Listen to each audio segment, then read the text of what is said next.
So, England versus Wales has just finished. And we won. That's at least good enough. We won the game. But here's my thoughts, my reviews on the game. Number one. Firstly, the lineup. Sterling had a shit game last time, and he goes in for the first half of the game. He has one shot and pummels it above the net. I'm sorry, Raheem. I know you've cost Man City 50 million last summer, but you do know what a net is and where the ball goes into the net. Because on Saturday, your last game, you hit it at the top of the net. This time, you hit it on the top of the net. It does not go on top of the net, it goes within the net. Jesus, it's the simplest bit of football. On to the first half, and they say football is a game of two halves. And this really was a game of two halves. First half. With Raheem Sterling. Wales made us quiet. We could have done a lot more.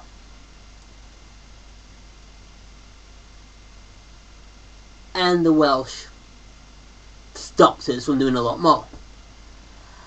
And one of the main reasons was because Aaron Ramsey actually bullied our midfield. In the first 10 minutes, I think 10, maybe 20 minutes, you saw more of Aaron Ramsey than you did of Gareth Bale, who was supposedly one of the top 3 players in the world. Aaron Ramsey, his first 20 minutes was really good. He bullied our midfield. But granted, when you have Dele Alli, who's 18, Eric Dyer, who I think this is like his second professional season, and Wayne Rooney, who did fuck all game except for take corners, what do you expect? Aaron Ramsey, who's playing, Arsenal, isn't he? And I think he's probably playing regularly for Arsenal as well, because Jack Wilshere's been out all season, against an 18-year-old and Rooney, who has a shit attitude. And I don't know how he's got the captaincy. I don't know how he gets into every fucking England game, but really did so much better than our midfield. Really did. Ramsey, brilliant. I think Ramsey was probably the best player in the first 20 minutes on that pitch. Then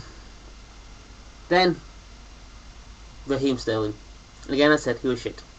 Raheem Sterling was terrible last game. Raheem Sterling was terrible this game.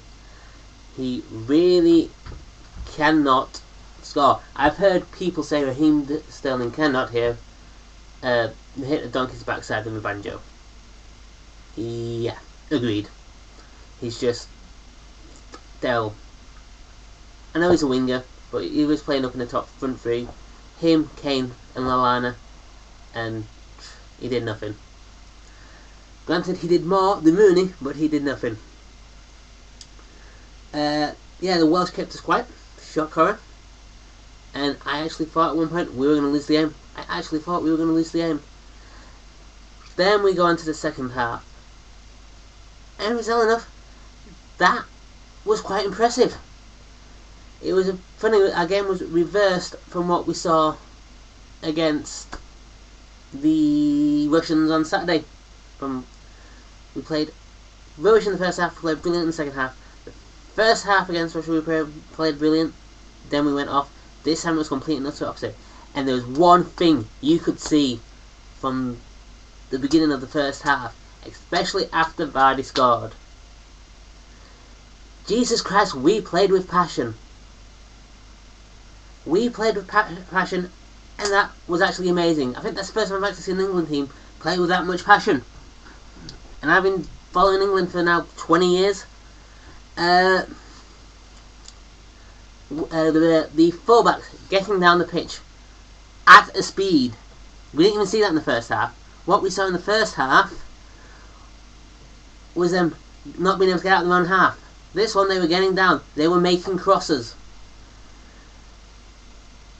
The second one, Vardy was going up to the ball like a majestic salmon.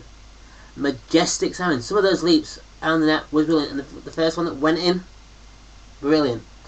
Daniel Sturridge, they were saying, is the most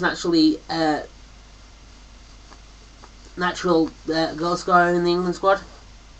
Apart from Rashford, and I've got this big love for Rashford, which is strange being a Leeds fan. I have this great passion for Rashford, because I think he's going to be fucking brilliant in the future. I think he's the best team we've seen since Owen. And I'm sorry to Rooney, but if your attitude didn't think he would be the best teenager since you. But yeah, Rashford reminds me of Owen, and he's got a great future. And it's a shame he hasn't played that much. He was a substitute in this game, but still not playing that much.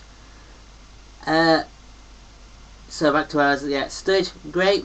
Rashford makes football look easy. That was a brilliant front three. We need to go and do that for 90 minutes against Slovakia. Or I don't care if Kane has scored 25, 26 goals this year. We need to play Sturridge, Vardy and Rashford up front, because we will get goals and we will get to the top of the group. But yeah, the second half we played with passion. The substitutions made a difference. We played a lot better in the second half than the first half. The Welsh didn't know what to do, but that was a brilliant performance. I was impressed with that performance. I was on Facebook with someone who went, at least we're playing with passion now. We played with passion. So yeah, that's what the team was like. But let's go on to Roy Hodgson. Roy Hodgson, I wanted Harry as coach. I've always wanted Harry as coach. And every time the camera went to Hodgson, there was just one look on his face. And I'm sorry, you've actually made brilliant substitutions. But this is not the look you have on your face. When we're 1-0 down, coming up to the first half. By the way, Bale's free kick, brilliant free kick. I don't think I've ever seen a free kick like that, and to go in was impressive. Yeah, but Roy's look on his face of, have I left the bedroom light on? Is this going to cost me a lot over the week? Seriously, have some confidence in your face. Looking at Roy Hodgson was the most depressing thing of this game. The man has no confidence. Clearly has no confidence in himself. Clearly. The look of, have I left the light on? Have I turned the gas off while I go to France? Was not awe-inspiring. It was not confidence-giving. But seriously, after that performance, you, when we go to play Slovakia in a few days' time, should have a giant, more confident grin on your face. That's it for my thoughts on the Wales-England game.